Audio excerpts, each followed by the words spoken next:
Menebak kepribadian orang memang menyenangkan dan penuh tantangan.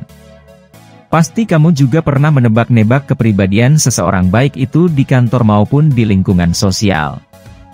Dari pertama kali bertemu, terkadang sudah bisa menebak orang tersebut bagaimana sifatnya, padahal raut wajah yang seram belum tentu dia pemarah. Ada beberapa kepribadian menurut teori protopsikologis, di antaranya, sanguinis, kolerik, melankolis, flegmatis dan openness.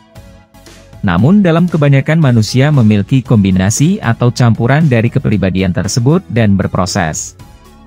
1. Sanguinis.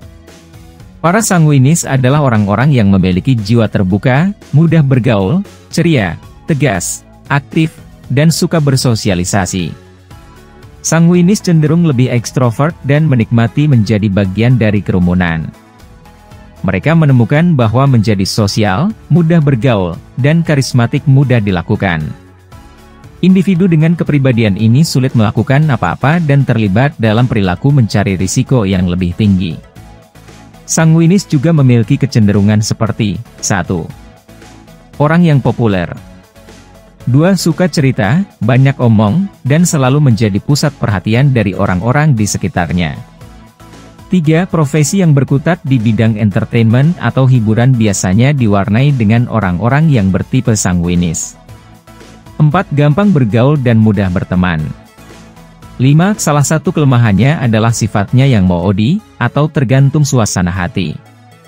Kadang ia cepat gembira, namun tiba-tiba menangis, atau sebaliknya.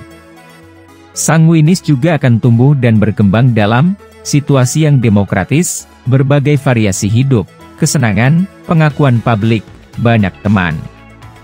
2. Kolerik. Individu yang toleransi tinggi cenderung lebih ekstrovert. Mereka digambarkan sebagai orang yang mandiri, tegas, berorientasi pada tujuan, dan ambisius. Ini dikombinasikan dengan pandangan dominan dan berorientasi pada hasil menjadikan mereka pemimpin alami. Dalam pemikiran Yunani, abad pertengahan, dan Renaissance, mereka juga ganas, pendendam, dan pemarah. Kolerik memiliki beberapa kecenderungan di antaranya. 1. Mempunyai jiwa kepemimpinan. 2. Berwibawa, punya kemauan kuat, serta biasanya gampang menyuruh-nyuruh orang lain. 3. Kelemahannya tidak semua orang mau disuruh-suruh. 3. Orang yang menjadi pemimpin, manajer biasanya bertipe holeris. 3. Melankolis. Karakter melankolis biasanya adalah orang-orang introvert. Melankolis merasa lebih nyaman menyampaikan isi hati melalui kata-kata. Orang dengan karakter ini mungkin terlihat selalu serius, tertutup, berhati-hati, atau bahkan penuh curiga.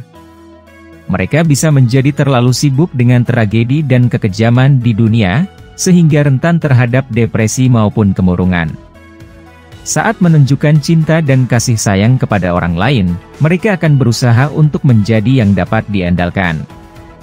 Kekuatan lain dari kepribadian melankolis, yaitu teliti dan detail dalam menghadapi segala hal. Kepribadian melankolis mengarah pada individu mandiri yang bijaksana, pendiam, dan sering cemas. Mereka sering berusaha untuk kesempurnaan dalam diri mereka sendiri dan lingkungan mereka, yang mengarah pada perilaku yang rapi dan berorientasi pada detail. 4. Flegmatis. Individu yang flegmatis cenderung santai, damai, tenang, dan santai. Mereka simpatik dan peduli terhadap orang lain, namun mereka berusaha menyembunyikan emosi mereka. Individu yang flegmatis juga pandai menggeneralisasikan ide atau masalah ke dunia dan membuat kompromi. Flegmatis memiliki kecenderungan di antaranya. 1. Cinta damai. 2. Sifatnya mengalah, tidak mau terlibat dalam perdebatan. 3. Kelemahannya antara lain karena terlihat lemah, kadang-kadang dipermainkan oleh orang lain. 4. Orang flegmatis biasanya ada di profesi-profesi yang tidak banyak konflik.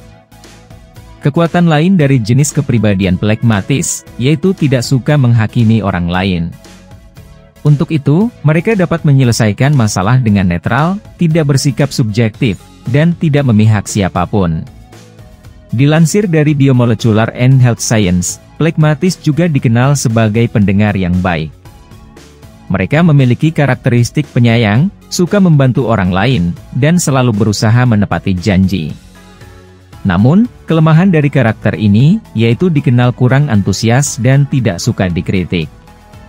Kecenderungan phlegmatis adalah memahami orang lain melalui imajinasinya sendiri. Hal ini membuat para phlegmatis cenderung memaksakan orang lain untuk sepemikiran dengannya. 5. Openness. Ciri kepribadian ini menampilkan karakteristik, seperti imajinasi dan wawasan yang luas. Orang yang memiliki keterbukaan tinggi cenderung memiliki berbagai kepentingan. Mereka ingin tahu tentang dunia dan orang lain, serta ingin mempelajari hal-hal baru dan menikmati pengalaman baru. Orang yang memiliki sifat kepribadian ini juga cenderung lebih suka berpetualang dan kreatif. Sebaliknya, orang yang tidak memiliki sifat kepribadian ini seringkali jauh lebih tradisional dan mungkin berjuang dengan pemikiran abstrak. Itulah beberapa mengenal tipe kepribadian manusia. Semoga kita tetap istiqomah dalam kebaikan. Jika teman-teman memiliki tipe kepribadian manusia yang lain, boleh ditambahkan dalam komentar. Terima kasih.